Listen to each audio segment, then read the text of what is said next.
안녕하십니까. ESF 순천여수지구 김상호 간사입니다.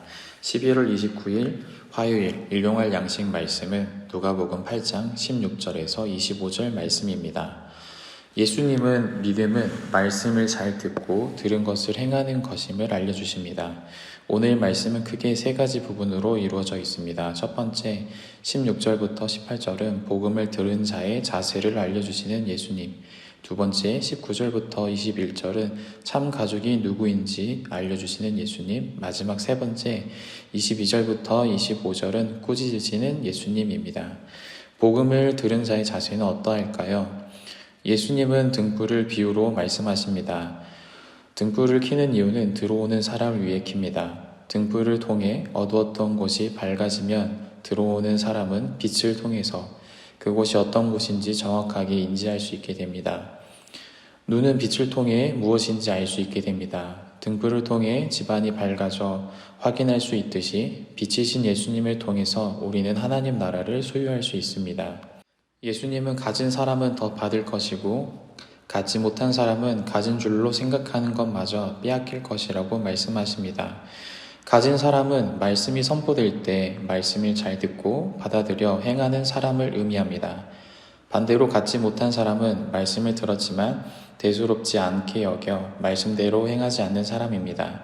그런데 갖지 못한 사람은 가졌다고 여긴 것마저 빼앗기게 된다고 말씀하십니다. 갖지 못한 사람은 사실 자신에게 없는 것을 자신이 가지고 있다고 착각하고 있지만 실제는 그 마음이 하나님을 떠나 하나님의 은혜를 스스로 멀리하고 있는 것입니다. 계속 그렇게 있으면 결국 망할 수밖에 없게 됩니다. 가진 사람이라 착각하지 않기 위해서 스스로 질문을 던져봐야 합니다. 요즘 하나님의 은혜가 예전 같지 않으십니까? 요즘 내게 주어진 말씀대로 살아가고 계십니까? 요즘 예배 시간에 듣는 말씀을 잘 듣고 계십니까? 혹 멀어지고 있었다면 돌이켜야 합니다. 우리는 말씀을 잘 귀담아 들어야 합니다. 그리고 그 말씀에 반응하며 말씀대로 순종하며 삶을 살아가야 합니다.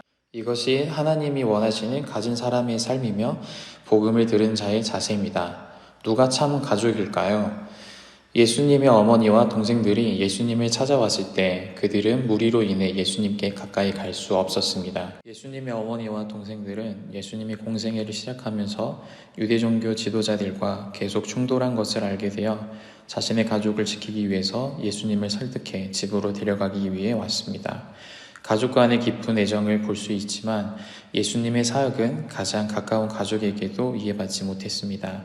이 소식을 들은 예수님은 내 어머니와 내 동생들은 곧 하나님의 말씀을 듣고 행하는 이 사람들이라 하십니다. 이 사람들은 어느 특정 무리인 예수님의 제자들만을 이야기하지 않고 하나님의 말씀을 듣고 행하는 사람을 강조하고 있습니다. 하나님의 말씀을 듣고 행하는 사람은 혈육의 관계보다 더 깊은 관계를 갖습니다. 예수 그 이름을 믿는 자들에게 하나님의 자녀가 되는 권세를 주셨습니다. 하나님의 말씀을 듣고 행하는 사람이 참된 하나님의 자녀입니다. 믿는다는 것은 말씀을 듣고 행하는 사람입니다. 야고보서의 말씀처럼 믿음과 행함은 서로 떨어질 수 없습니다. 믿음을 보이겠다는 것은 들은 하나님의 말씀에 순종하여 그 말씀대로 행하는 사람입니다. 오늘도 하나님은 말씀의 사람을 찾으십니다. 예수님은 무엇을 꾸짖으실까요? 예수님은 바람과 물결을 꾸짖으셨습니다. 꾸짖는 것은 본래 인격체에 사용되지만 예수님은 무인격체인 바람과 물결에게 꾸짖고 계십니다. 예수님이 바람과 물결에게 꾸짖자 잔잔해지는 이 모습은 말씀으로 창조하신 창조자로서 예수님이 자연과 소통하시는 것과 자연을 임의로 주관하실 수 있는 능력이 있으심을 보여줍니다. 또 예수님은 제자들에게 너의 믿음이 어디 있느냐고 꾸짖으십니다. 제자들은 예고 없이 갑자기 일어난 자연재해로 생명의 위기 때 우왕좌왕하며 잠자고 있는 예수님을 부르짖고 있었습니다. 이 모습은 마치 자포자기한 모습과도 같습니다. 제자들은 순식간에 믿음을 잃어버렸습니다. 예수님의 많은 기적과 이적을 보았던 제자들은 믿음을 가져야 했지만 그러지 못했습니다. 평소에 가지고 있던 믿음이 위기라는 이름의 시련이 왔을 때 갑자기 폭풍이 휘몰아치듯 순식간에 믿음을 잃어버렸습니다. 예수님은 믿음이 어디 있느냐고 물으시며 믿음을 되찾아야 함을 알게 해주십니다. 일용할 양식 구독자 여러분, 믿음은 말씀을 듣고 행함에 있습니다. 지금 우리의 믿음은 어디에 있으십니까? 말씀을 소중히 여기며 귀담아 듣는 자세를 가져야 합니다. 말씀을 듣고 행하는 하나님의 참된 자녀가 되어야 합니다. 오늘 또 주님 곁으로 나아가시는 일용할 양식 구독자 여러분이 되시길 축복합니다.